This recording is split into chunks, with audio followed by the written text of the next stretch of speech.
اخويا السيد قالها كلمه وبعدها من بعده، ما تعملش جدع واعمل فلوس. خلصانه يا سيدو. عشان نحسم الجدل بس يا جدعان، السادات هيفضل البابا وطول عمره البابا من الاخر، هو مخترع المهرجان.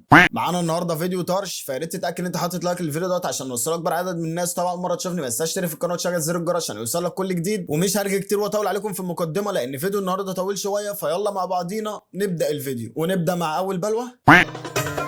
ايه ده؟ لما حد يقول لي انت ازاي من الصعيد، انهي صعيد؟ لا مؤاخذه، الصعيد بتاعتنا انت منها؟ ماشي نشوف. يا عسل.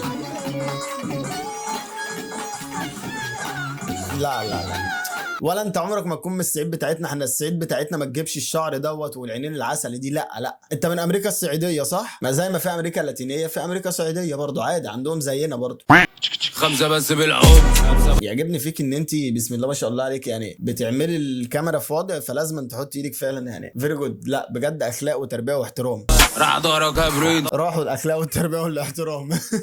انت ما كنتيش عايز توريهم لنا يعني وانت موطيه؟ ايه ده؟ في ايه؟ ما احنا برضو شايفين، ما تعاميناش.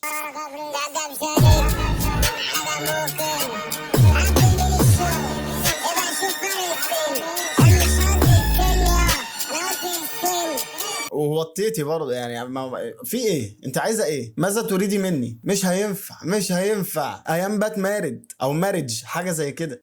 عايز اعرف حاجة والله العظيم، انا مسحت صورنا وفيديوهاتنا وارقامنا وبلكنا بعض وكل ليه؟ حاجة، وما بقتش اروح الاماكن اللي كنا بنروحها سوا، ومسحت كل حاجة من حياتي ومن دماغي. انت بقى مش عايز تتمسح ليه؟ انا عايز افهم يعني انت.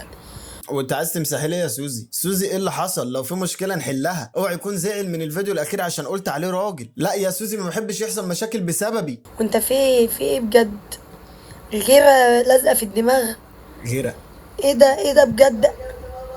املة لازقة جوه في دماغي. تعبيراتك جميله بصراحه، يعني تعبيراتك بتبسطني. هو في الغالب بيجيبوا الكلام بتاعهم من مجله ما تزوقيني يا ماما. في ايه بجد؟ انا زهقت. انا بتعرف على ناس جديدة وبخرج، بس ايه التخطي اللي مش راضي يتخطي ده؟ يعني ايه التخطي اللي مش راضي يمشي ده؟ في ايه؟ انا خلاص. انا الدكاترة النفسيين جالهم اكتئاب مني. طارق ايه يا طارق؟ دكاتره النفسيين جالهم اكتئاب منها؟ شد حيلك شويه يا طارق، عايزين ننسى بقى. ده المفروض يعالجوني يتخانقوا مني. ايه يا ابني؟ في ايه معلق معايا ليه؟ ما في مليون واحد غيرك. انت معلق ليه يا حبيبي؟ انت لازق ليه؟ يعني انت لازق في دماغي ليه؟ دي مشكلتك انت والله، مش مشكلته هو، مش مشكلته هو خالص. دي مشكلتك انت. عالجي نفسك بقى، راضي نفسك، اعملي اي حاجه مع نفسك، هو ملوش دعوه. عمر انا بكلمك بصلي. تيمو. عصبيه وزعيق وجرجره. عرفت يا كده. انا مش واحده من الزباله اللي بتعرفهم. ما تخافش. ايه يا تيمو؟ فين يا تيمو؟ تظبطي نفسك. ما خلاص بقى، ما خلاص بقى يا بسباصه، حلبت ميتين بالاغنيه. اظبطي نفسك، ما انا عارفه انك اصلا بسباصه كراسه مصاصه لبيسه. خلاص خلاص عرفنا ان هي لبيسه واستيكه وكراسه واي حاجه، عرفنا.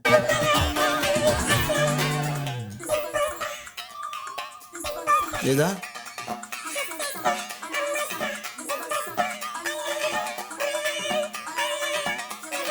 يا ناموسه يا لذيذه يا طعامه. لا لا براحتك، خلاص براحتك، ماشي انا اسف. كملي كملي، انت زي الفل، كملي. في حد يخد حد كده؟ مش تقولي لي طب ان انت هتيجي من على الجنب كده عشان ابقى عامل حسابي واخد في احتياطاتي؟ ما حدش يخد حد كده بالعقل يعني.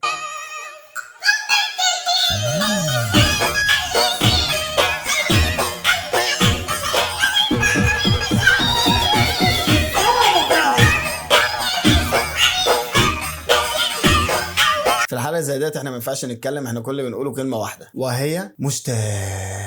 انا اسف انا اسف، بس ما ينفعش هتكلم اقول ايه؟ يعجز اللسان عن التعبير. الغواصة دي عاملة زي السمك في حجمها، فما تطلقش على الرادار. الرادار بيلقط فوق المتر على الأقل، يعني فوق المتر. لو حاجة، لو جسم. وبعدين شكلها زي ما حضرتك شايف منبعج وفي التواءات كتير. يعني انت اللي عملت شكلها ده مينا، ولا انت جبت حاجات شبه الشكل اللي لا، انت أنا عايزه؟ جايب حاجات شبه الشكل اللي أنا عايزه. تعتبر ماكت. تمام. فيها التواءات كتير بحيث أمواج الرادار بتبدأ تنعكس، تيجي تصطدم بالغواصة وتنعكس تاني بشكل منتظم. لكن لما يكون شكلها دائري ومتعرج تنعكس في حتة تاني بعيد قبل ما ترجع للرضاعة. الله اكبر عليك يا مينا، الله اكبر عليك يا مينا. ايه يا ابن الدماغ دي؟ هي دي الاختراعات، هو ديت الاجيال اللي احنا عايزينها بعد كده. جيل مخترع، جيل فنان بطبعه. هو ايه الاختراع؟ انا ما فهمش حاجه برضه يا جدعان. مش احنا قلنا نمنع الحشيش لصغار السن؟ اديكوا شفتوا مينا اهو. مينا غير الصنف، يعني حاول تجيب صنف من حد تاني. السنة اللي كنت بحبها زمان، انا عايش دلوقتي في مدينتي وبلعب بالفلوس لعب. ايه ده يا اسطى؟ انت بتفلكس بايه يا اسطى؟ تفلكس بايه؟ انت مهما ما تفلكس ومهما قعدت في مدينتك ولا قعدت في مدينتي انا مش هتفرق، ومهما مسكت فلوس برضه مش هتبص لك يا اسطى بكيس القطن اللي في وشك ده. ما عندكمش حلاقين في مدينتي؟ وربنا كان وشك فقر عليا، والله كان فقر عليا. بص الفلوس يا ابني ما هي سابتك عشان مش عارفه تشوف وشك. هي مش عارفه تشوف وشك، مش قصه فلوس ولا ما فلوسي. يعني تبقى ماشيه في الشارع مع كيس قطن ليه؟ ليه يا بابا؟ بص يا بنت ولا مش شايفة؟ اتفرجي بقى يلا انطوري. حلو قوي الشبشب بصراحه، يعني بصراحه لايق على مدينتك. اما مدينتي انا لا، هو لايق على مدينتك انت. عاش يا اسطى، عاش يا اسطى، ما تعملش كده تاني والنبي. الحمد لله على نعمه التكييف، حرفيا ما فيش فرق بين الصيف والشتاء بالنسبه لي. سياسة انا شغال على 18، المفروض شغال على 17 هيبقى احسن. كرييتيف فشخ. وبعدين تكييف ابل يعني حاجه متكلفه، وسوني ابل. ايه ده ابل وسوني؟ ايه ده في ايه يا اسطى؟ ماركه امه ايه بالظبط دوت؟ ماشي يا عم، ماشي يا عم، عديها الناس لبعضيها. ايه ده؟ ايه ده؟ استنى كده، سيشن بنت خالتي باظ عشان الحديد كان مولع ولسع سيبك من اللي مكتوب. انا الواد دوت عارفه، الواد دوت والله العظيم انا عارفه وبشبع عليه.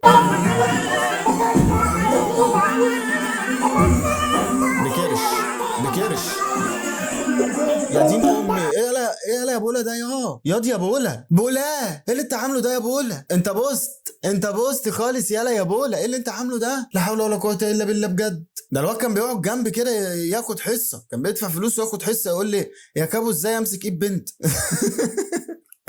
الواد بقى مدرس، الواد خد نصايحي وطبقها وانا ما عملتش حاجه بنصايحي. الصور اتغيرت قوي عن زمان يا جدعان والله. يعني زمان كنا بنضحك للصوره عشان تطلع حلوه، دلوقتي لا، بنقنبر للصوره عشان تطلع حلوه، بنقلع للصوره عشان تطلع حلوه، لكن الضحكه خلاص نسيناها. يا ليت الزمان يعود يوما.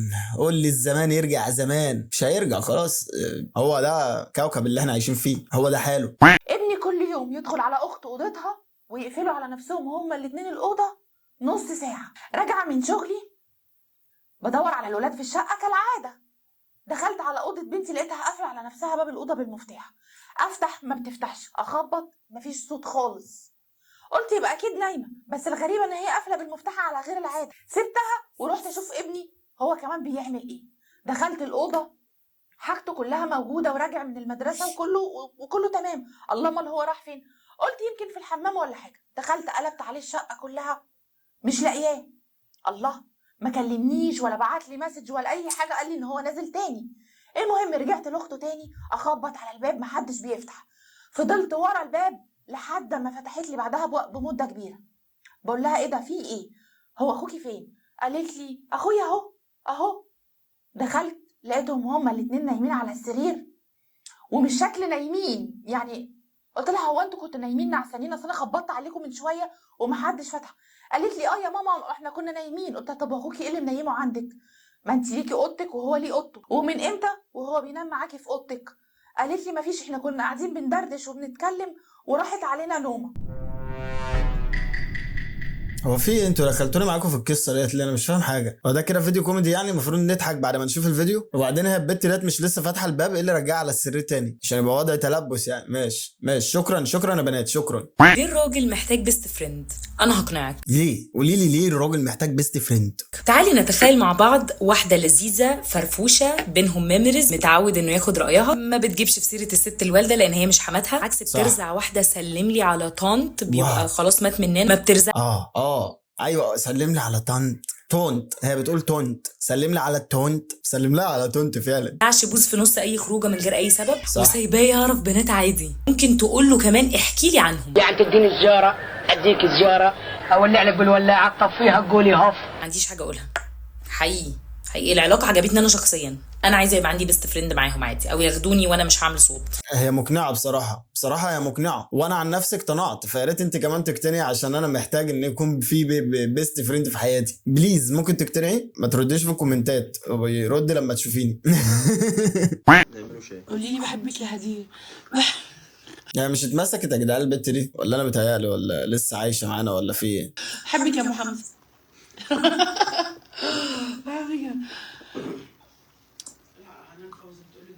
ايه انت ندهتيني يا هدير، مالك؟ ما تتكلمي، اعملي اي حاجه. هي قالت ايه؟ ايه؟ لا يا معلم ما قالتش حاجه. في ايه؟ والله ما قالت حاجه. قالت بحبك يا ام حمزه، ولا اكتر ولا اقل. انت خايف لو تكون قالت حاجه عيب يعني؟ لا يا عم ما تقلقش ما تقلقش، العيب هي بتعمله ما بتقولهوش. في ايه ماما؟ حاسس ان شتمتنا.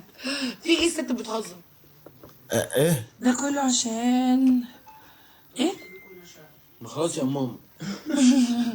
تأكد لهم المعلومة. جدع جدع يا زعق لامك. امك تتكلم في اللايف ازاي يعني؟ ازاي؟ لكن اختك تطلع يعني عادي، لكن امك تتكلم في اللايف وهو اللايف شغال؟ لا مؤاخذه يعني، لا مؤاخذه يعني، دي مش ام جدعه، دي مش ام جدعه على السكه. في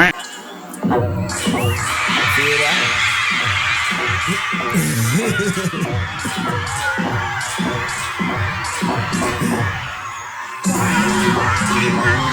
شاكيرا دي شاكيرا وهي عندها 200 سنه. عاش يا شاكيرا، عاش عاش. حبيبتي انا نازل الشغل، عايزه حاجه؟ عايزه حاجات كتير، بس اعمل ايه؟ اتجوزت واحد اناني. ايه؟ هو ما قالش حاجه على فكره. هو في ايه؟ هو سالك عايزه حاجه؟ قولي له شكرا الف سلامه، ربنا يطمنا عليك، ربنا معاك. ما تقوليش الكلام ده كله، سيبيه ينزل. مالك مكشر في الشغل ليه؟ مفيش يا مدير متخانق مع مراتي خناقه كبيره شويه، لا لازم تفصل بيتك عن شغلك عشان تعرف تركز في الشغل. صح، حقيقه والله العظيم لازم تفصل كل حاجه في حياتك عشان تعرف تركز في مستقبلك. دي نصيحه من اخوك منيري واكدها لك الكابو، بصمه كده الكابو. عاش يا منيري، كمل. شفت مامتك كلمت مامتي ازاي امبارح وانت ما عملتش حاجه؟ طب حبيبتي انا بخلص شغل مهم لبكره، بعدين طيب. طول عمرك ابن مامتك. ابن مامتي، مش احسن ما ابقى جوز الست؟ يلا خش جوه. مش قادر اشتغل. ما خلصتش وسلمت الشغل بتاع امبارح ليه؟ معلش يا مدير، مشاكل في البيت بس. ركز في الشغل عشان ابتديت تقع. مش بترد عليا ليه من اول مره؟ انت نسيت نفسك ولا ايه؟ انا حر، انا حر، مفيش الكلام ده. انا قلت لا يعني لا. يا خساره كان ليه مستقبل ده. يسيفني اقول لك اللي انت مرفوض. ليه يا ريس؟ ما انت لسه قايل كان ليه مستقبل. اديله فرصه تانية، اعتبره ابنك وعلمه وكبره، ما تقساش عليه زي ما مراته ما بتقسى عليه. يعني ما تبقاش دنيته خربانه في البيت وتخربها انت كمان في الشغل. مالك يا حاج؟ في ايه؟ انا مش هسكت لك تاني. انا اترفدت من شغلي. ايه؟ ليه؟ ازاي؟ المشاكل والخناق اللي كانت بتحصل في البيت اثرت على شغلي لغايه لما اترفدت. افهم ان الخناق والنكد طول الوقت على الراجل بيأثر على تركيزه في شغله وفي حياته.